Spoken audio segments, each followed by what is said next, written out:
لله رب العالمين والعاقبة للمتقين والصلاة والسلام على سيد المرسلين وعلى آله وصحبه ومن تبعهم بإحسان إلى يوم الدين।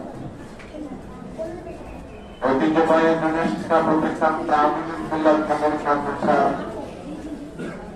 স্থানের কর্তৃক আয়োজিত আজকের এই মাধ্যমিক ছাত্রদের পাঠ্য প্রদান অনুষ্ঠান এবং সার্টিফিকেট প্রদান অনুষ্ঠানে উপস্থিত ছাত্র মাদ্রাসার শিক্ষাগত অধ্যাপক আমাদের অর্ধমাল সিনিয়র মহাজিদবৃন্দ, সহকারী অধ্যাপকবৃন্দ, বিভিন্ন পর্যায়ের শিক্ষকবৃন্দ, বিশেষত আজকে আমাদের মাঝে উপস্থিত আছেন প্রতিষ্ঠানের দায়িত্বশীল আমার সামনে ভূমিষ্ঠ সম্মানিত অভিভাবক এবং প্রিয় শিক্ষার্থী, আল্লাহ রাব্বুল আলামিনের অশেষ মেহেরবানি রহমত বরকত আমাদের প্রায় অর্জন হয়ে যাওয়া ঠিকানাকে আবার গুরুতর সফল করার তৌফিক দান করেছেন। আমরা শুকরিয়া আদায় করি আলহামদুলিল্লাহ। বেশ কয়েক বছর পরে আমরা আবার নতুন করে উজ্জীবিত হওয়ার চেষ্টা করছি।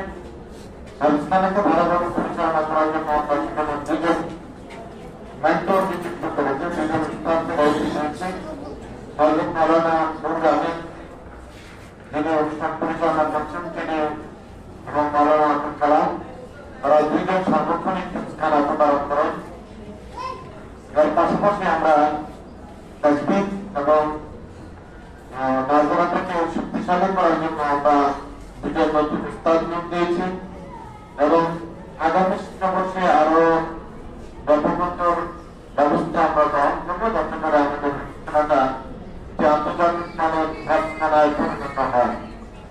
সেক্ষেত্রে আমি আপনাদের সহযোগিতা কামনা করছি অভিভাবকদের এবং আমাদের অনেক মানে ছুটি আছে, আমরা আপনাদের জন্য সেবা দেওয়ার জন্য একটা আলাদা ব্যবস্থা ভ্রমণ করা দরকার ছিল, সেটা করতে পারি নাই।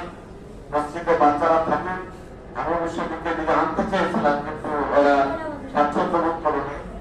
আমরা এখন আমাদের নতুন ভবনে কাজ করছে, কিন্তু এই কাজটা সম্পন্ন হয়ে যায়। আশা করি ইনশাআল্লাহ এই বিষয়টাকে আমরা মসজিদ থেকে মসজিদে স্থায়ীভাবে স্থানান্তর করবো এবং অবকাঠামোগত অবস্থা আমরা ভালো করবো। আমাদের এই পরিকল্পনা রয়েছে, সেই